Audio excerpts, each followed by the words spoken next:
543 వాళ్ళు ఏం చేస్తున్నారు, వాళ్ళు తీసుకునేటువంటి జీతభత్యాలు ఇదంతా కూడా ప్రజల మీద భారం. మనం కట్టేటువంటి ట్యాక్సెస్ ఇవే మనం వాళ్ళ జీతాల్లాగా ఇస్తున్నాం.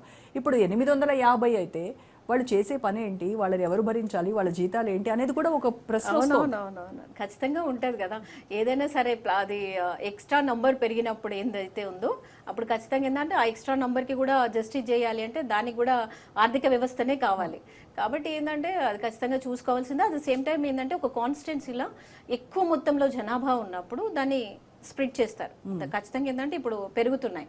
కాకపోతే ఏంటంటే ఏ కాన్స్టిట్యున్సీకి ఎమ్మెల్యే అయినా సరే, ఎంపీ అయినా సరే, ఎవరైనా సరే ఆ ఉన్న జనాభా ఎంత, అక్కడ ఉన్న సమస్యలు ఎంత, దాన్ని ఖచ్చితంగా ఏంటంటే ఒక ఇంటికి మనము ఒక ఆర్థికంగా మనం ఒక పేపర్ పెట్టుకుంటాం, ఈ నెల ఇంత బడ్జెట్ ఉందబ్బా, ఈ బడ్జెట్లో మనం ఏం చేయగలుగుతున్నాం, మనం ఎంత ఖర్చు చేస్తాం, ఇంకెంత పొదుపు చేస్తాం అనేది ఎలా అయితే ఉందో అట్ ద సేమ్ టైం ఒక కాన్స్టిట్యున్సీ తీసుకుంటే ఒక ఎమ్మెల్యే అక్కడ ఉన్న ప్లస్ ఏంటి, మైనస్ ఏంటి, అక్కడ రావాల్సిన నిధులు ఏంటి, అక్కడ చేయాల్సిన పనులు ఏంటి అనేది ఖచ్చితంగా ఏదో ఒక పదవి కోసమో ఒక పోస్ట్ కోసమో రాకుండా ఖచ్చితంగా దాన్ని ఎందుకు ఛాలెంజింగ్గా తీసుకొని ఒక రోల్ మోడల్ లాగా నిలబెడితే మాత్రం ఓకే, నంబరింగ్ ఏదైనా సరే ఖచ్చితంగా అది చేసుకోవాలి. ఎస్, ఇప్పుడు మహిళా బిల్లును అన్ని పార్టీలు కూడా స్వాగతిస్తున్నాయి. రావాలి, మహిళలకు కూడా అవకాశం ఉండాలి, వాళ్ళు చట్టసభల్లో అడుగు పెట్టాలి, వాళ్ళు రాజ్యాలు ఏలాలి అని చెప్తున్నారు. కానీ ఈ లింక్ ఏదైతే ఉందో డీలిమిటేషన్ లేకుండా పంచాయతీ బిల్లు ఏ రకంగా అయితే అప్పుడు మహిళా రిజర్వేషన్ పంచాయతీ బిల్ 33% ఒకటేసారి అందరి ఏకాభిప్రాయంతో ఎలాంటి లింకులు పెట్టకుండా పాస్ చేసేసారు. ఆ రకంగానే ఇప్పుడు పాస్ చేయాలి అనేది. అవునవును, అంటే ఇప్పుడు రోజా గారు మనం ఏంటి అంటే మహిళా బిల్ అనేది అది బీయింగ్ ఒక ఉమెన్గా మీరు అది డీలిమిటేషనా అది ఇంకోటా అనేది పక్కన పెట్టేసేయండి. ఇప్పుడు మనకు కనబడుతున్నది ఏంది, ఆ బిల్ పాస్ కావాలి అంతే కదా. ఇప్పుడు మన కళ్ళ ముందు ఉన్న పిక్చర్ ఏంటిది, ఆ బిల్ పాస్ కావాలి.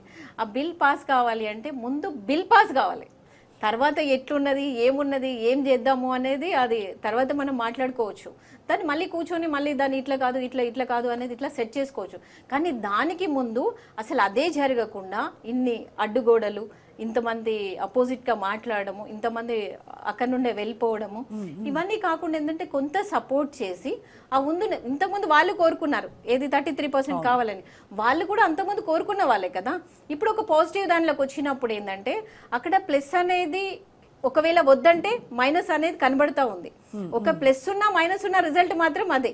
కరెక్ట్. ఇప్పుడు ఎందుకంటే ఒకవేళ వద్దు అన్నాం అనుకోండి అపోజిట్ ఎదురైపోతుంది మనకి. ఏంటంటే మహిళల దగ్గర నుండి వ్యతిరేకత అనేది ఏర్పడుతుంది. ఒకవేళ ప్లస్ అయింది నిజంగా బీజేపీకి అట్లాంటిది వచ్చింది అనుకోండి, ఓకే వాళ్ళు నిజంగా సపోర్ట్ చేశారని కూడా కొంచెం అది సానుభూతి ఉండొచ్చు.